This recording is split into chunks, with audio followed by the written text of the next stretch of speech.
Untuk informasi lebih lengkap dan berita terkait, klik link di deskripsi. Jangan lupa untuk install aplikasi CNBC Indonesia di App Store dan Play Store. Jangan lupa untuk subscribe ya. Kini berbagai negara dan lembaga berlomba-lomba untuk segera merilis vaksin virus corona. Meski normalnya penemuan vaksin membutuhkan waktu bertahun-tahun, namun tahapannya dikebut demi melawan musuh bersama yaitu virus COVID-19. Kemajuan perkembangan vaksin corona pun memberikan asa bahwa hidup dapat kembali berjalan normal. Selengkapnya akan kami ulas untuk Anda dalam vaksin Amerika Serikat lagi top, vaksin China di stop.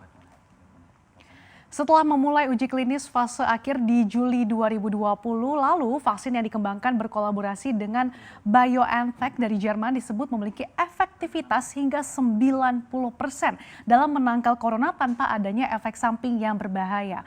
Efektivitas vaksin hingga 90% tentu jadi kabar baik karena sejumlah ahli memperkirakan kalau efektivitas vaksin hanya 75%. Sebelumnya penasihat Gedung Putih yaitu Anthony Fauci mengatakan bahwa vaksin dengan efektivitas minimal 50 hingga 60% yang bisa diterima manusia. Nah, kedua perusahaan tersebut ini berencana untuk mengajukan penggunaan darurat vaksin kepada BPOM Amerika Serikat atau Food and Drug Administration (FDA) pada pekan ketiga November 2020 ini. Rencananya Pfizer dan juga BioNTech akan memproduksi 50 juta dosis di tahun 2020 dan 1,3 miliar dosis di tahun 2021 mendatang. Adapun menurut Pusat Pengendalian dan Pencegahan Penyakit atau CDC, vaksin virus corona yang lebih dari 90% efektif ini kira-kira setara dengan satu dosis vaksinasi campak yang sekitar 93% efektif. Sebagai perbandingan, CDC mengatakan bahwa vaksin untuk influenza ini bisa mengurangi risiko penyakit flu antara 40% dan 60% di antara populasi keseluruhan. Nah, dikutip dari Vers Pharma, BioNTech ini akan menjual vaksin COVID-19 berbasis mRNA mereka ini kepada pemerintah Amerika Serikat dengan perkiraan biaya $19,50 per suntikan atau sekitar Rp274.000. Tentu saja jika vaksin ini disetujui sebagai penggunaan darurat oleh FDA, ini akan memecahkan rekor untuk proses vaksin yang biasanya membutuhkan waktu sekitar 1 dekade untuk mendapatkan vaksin yang aman dan juga efektif. Nah, Lembaga Kesehatan Brazil Anvisa menghentikan sementara uji coba klinis vaksin COVID-19 buatan China Sinovac Biotech yaitu CoronaVac. Nah, dikabarkan dihentikannya sementara CoronaVac ini terjadi di hari yang sama saat raksasa farmasi Amerika Serikat Pfizer menyampaikan kalau kandidat vaksinnya menunjukkan efektivitas 90%. Nah, dalam keterangannya, Lembaga Kesehatan Brazil Anvisa menyebutkan kalau vaksin buatan China itu merugikan, namun nggak dijelaskan berapa lama penangguhan akan berlangsung. Nah, di Brazil, CoronaVac ini akan diproduksi oleh Butantan Institute yang dikelola oleh negara bagian Sao Paulo, Brazil. Butantan Institute ini mengatakan bahwa pihaknya terkejut dengan keputusan Anvisa yang menghentikan sementara uji coba klinis vaksin CoronaVac. Sebelumnya, rencana penyuntikan CoronaVac ini telah memicu polemik di Brazil, di mana Presiden Brazil Jair Bolsonaro meragukan efektivitasnya dan secara terbuka menolak CoronaVac dengan menegaskan bahwa rakyat Brazil tidak bisa dijadikan sebagai kelinci percobaan. Nah, pernyataan tersebut ini muncul setelah ada kabar bahwa Menteri Kesehatannya Eduardo Pazuello ini telah setuju untuk membeli dosis CoronaVac yang diproduksi secara lokal oleh Butantan ada sebanyak 46 juta dosis vaksin. Ini tapi bergantung lagi pada persetujuan peraturan dalam kesepakatan yang didukung pemerintah negara bagian. Selanjutnya, kandidat vaksin AstraZeneca dan Oxford ini diklaim bisa menghasilkan respons kekebalan yang kuat pada orang dewasa dan juga orang tua. Kemudian kelompok berisiko tinggi mengembangkan penyakit parah. Nah, AstraZeneca mengembangkan vaksin COVID-19 bersama dengan University of Oxford. Uji klinis fase akhir vaksin ini dimulai pada September 2020 di sejumlah negara seperti Amerika Serikat, Inggris, dan Brasil. Adapun CEO AstraZeneca Pascal Soriot mengatakan bahwa kemungkinan vaksin COVID-19 yang dikembangkan perusahaan ini bisa siap digunakan Desember 2020. Tapi tergantung lagi pada persetujuan dari otoritas kesehatan setempat. AstraZeneca sendiri yakin bahwa vaksinnya ini mampu membentuk antibodi selama 1 tahun. Sebelumnya vaksin ini 2 kali menghadapi kasus yang tidak mengenakan. Pertama, uji klinis ini sempat dihentikan di Inggris karena adanya relawan yang menderita penyakit langka setelah disuntik vaksin. Setelah diselidiki, ternyata penyakit tersebut ini tidak dipicu oleh vaksin. Kasus kedua ini terkait dengan vaksin asal Brazil yang meninggal dunia setelah mendapat suntikan vaksin. Namun setelah diselidiki, ternyata relawan tersebut ini tidak mendapatkan vaksin AstraZeneca sesungguhnya. Ia hanya mendapatkan placebo. Adapun produsen obat asal Inggris ini bersiap mengungkapkan hasil tes vaksinnya pada akhir tahun ini, bahkan setelah uji coba sempat tertunda. Nah, perusahaan farmasi AstraZeneca memastikan bahwa kandidat vaksin virus corona yang dikembangkannya ini siap digunakan pada akhir September. Saat ini pun pihak perusahaan masih menunggu persetujuan regulasi. Kalau sudah mendapatkan persetujuan, maka vaksinasi terhadap orang ini dapat dilakukan mulai Januari 2021 mendatang.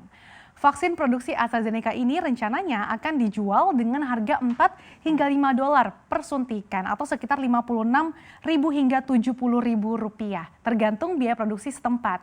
Adapun seluruh biaya yang dibutuhkan termasuk uji klinis secara global diperlukan sebesar 1 miliar dolar atau sekitar 12 triliun rupiah. Lantas bagaimana nih dengan vaksin merah putih buatan Indonesia? Kita lihat di slide berikutnya. Nah, vaksin merah putih yang kini tengah dikembangkan tanah air diharapkan bisa mempercepat pemulihan dan juga bisa menghemat pembelian vaksin luar negeri. Saat ini ada 6 institusi dalam negeri yang mengembangkan vaksin merah putih, yaitu ada Lembaga Biologi Molekuler Eijkman, kemudian Lembaga Pengetahuan Indonesia LIPI, Universitas Gadjah Mada, Universitas Indonesia, Universitas Erlangga, dan Institut Teknologi Bandung. Presiden Jokowi pun menegaskan bahwa dalam waktu yang tidak akan lama lagi, Indonesia akan segera menghasilkan vaksin COVID-19 buatan sendiri bernama vaksin merah putih. Sementara itu, rencananya pada Desember 2020 mendatang, salah satu institusi pengembang vaksin merah putih yaitu Universitas Erlangga akan melakukan uji hewan atau animal trial terhadap vaksin COVID-19 yang mereka kembangkan, yaitu vaksin merah putih di PT Biotis Pharmaceutical Indonesia. Rektor Unair Prof. Muhammad Nasih mengatakan bahwa vaksin merah putih Unair ini telah selesai melakukan uji tahap 1, 2, dan 3. Selanjutnya akan dilanjutkan uji coba terhadap hewan. Ia mengatakan sejauh ini Universitas Erlangga sudah melakukan pengembangan dan penelitian vaksin COVID-19 secara masif. Nah, setelah uji coba terhadap hewan berhasil, maka akan dilanjutkan uji coba pada manusia. Namun, langkah tersebut masih memerlukan waktu dan beberapa tahap lanjutan. Selain dengan Biotis, Universitas Erlangga juga bekerja sama dengan Kimia Farma untuk penyediaan bahan senyawa obat COVID-19 yang selama ini dikembangkan dan terkait pengembangan reagen tes PCR.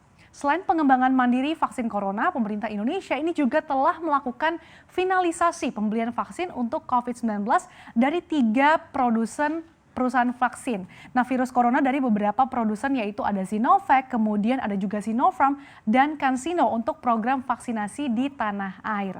Ketiga jenis vaksin ini dipastikan pemerintah telah melakukan uji klinis fase ketiga.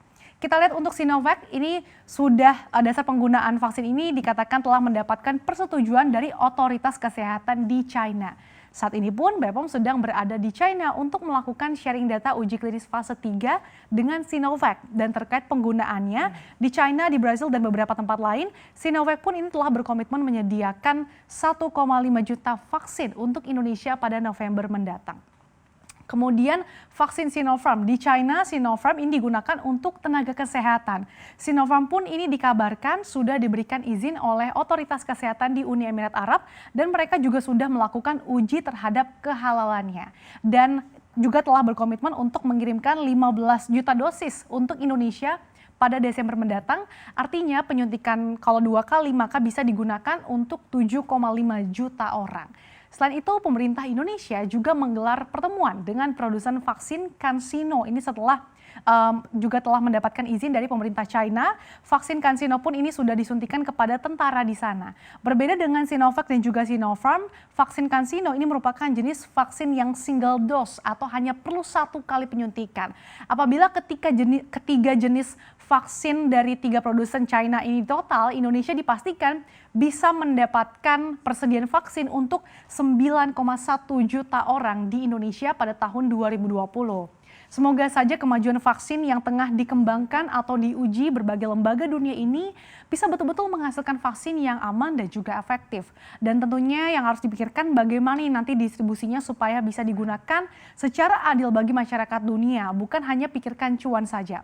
Selain itu yang patut diingat juga kehadiran vaksin ini nantinya berbagai ahli mengatakan bahwa kita tidak sepenuhnya bisa kembali hidup dengan normal seperti dulu lagi, melainkan kita akan hidup berdampingan dengan virus corona dan harus tetap menjaga protokol kesehatan.